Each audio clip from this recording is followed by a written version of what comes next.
அமுதம் தேனும் நேயர்களுக்கு அன்பான வணக்கங்கள். இன்னைக்கு நம்ம பார்க்க போறது சென்னையிலிருந்து 40 கிலோமீட்டர் தொலைவில் இருக்கிற சிறுவாபுரியை பத்தி தான் நம்ம பார்க்க போறோம். திரேதாயுகத்துல ராமரின் மகன்களான லவனும் குசனும் இந்த இடத்துல தான் வால்மீகி ஆசிரமத்துல வசிச்சு வந்ததா கோயில் வரலாறு சொல்லுது. ஒரு காலத்துல ராமர் இந்த இடத்தை கடந்து செல்லும் போது ராமர் தன்னோட தந்தையினே தெரியாம அந்த இளம் குழந்தைங்க 2 பேரும் ராமரோட போர் செஞ்சிருக்காங்க. சிறுவர் போர் தொடுத்ததால் சிறுவர் போர் புரி, இது காலத்துல மருகி சிறுவாபுரி அப்படின்னு ஆச்சு. இந்த சிறுவாபுரிய சின்னம்பேடு அப்படின்னு ஒரு பேர்ல கூப்பிடுறாங்க. அது எப்படின்னா சிறுவர் அம்பு ஏடு, இது காலத்துல மருகி சின்னம்பேடு அப்படின்னு ஆச்சு. இந்த கோயிலை பத்தின இன்னொரு சுவாரஸ்யமான தகவல், 100 ஆண்டுகளுக்கு முன்னாடி இதே கிராமத்துல முருகம்மை அப்படின்னு ஒரு பெண் வசிச்சு வந்தாங்க. இந்த பெண்மணி முருகனோட தீவிர பக்தை. பல வருடங்களா முருகனோட நாமத்தை மட்டுமே உச்சரிச்சு வந்தாங்க. அந்த பெண்மணியோட கணவர் இந்த பெண்மணி எப்போதுமே முருகனை வணங்குறத விரும்பாததுனால அவர் இதை நிறுத்தின மாதிரி எச்சரிக்கை கொடுத்திருக்காரு. ஆனா அந்த பெண்மணி கேட்கல. முருகம்மை முருகரை மட்டுமே வணங்கி வந்திருக்காங்க.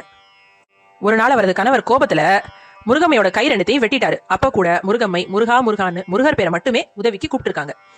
அவரோட பக்தியில மகிழ்ந்த முருகர் அந்த கையை திருப்பி இணைத்து எந்தவித காயமும் இல்லாம சரி செஞ்சிருக்காரு. இங்குள்ள முருகனை ஸ்ரீ பாலசுப்ரமணியர் என்று சொல்றாங்க. இதே கோயில்ல அண்ணாமலையாருக்கும் உண்ணாமலை அம்மைக்கும் சன்னதிகள் இருக்கு. முருகனோட உற்சவமூர்த்தி ஸ்ரீ வள்ளியோட திருமண கோலத்துல வள்ளி மணாளராக காட்சி தராங்க. இங்க இருக்கிற உற்சவமூர்த்தி வள்ளியோட திருமண கோலத்துல காட்சி தரதுனால இந்த கோயிலுக்கு திருமணம் ஆகாதவங்க போனா சீக்கிரமா திருமணம் கைகூடும் அப்படின்னு நம்பப்படுது. அது மட்டும் இல்லாம வீடு வாங்கணும்னு நினைக்கிறவங்க, வீடு சீக்கிரமா கட்டணும்னு நினைக்கிறவங்களும் இந்த கோயிலுக்கு சென்று வந்தா சீக்கிரமா அவங்க வீடு கட்டிடுவாங்க அப்படிங்கறதும் ஒரு நம்பிக்கை. வள்ளியோட முருகர் மணந்த உருவம் வள்ளி கல்யாண சுந்தரர் அப்படின்னு அழைக்கப்படுது.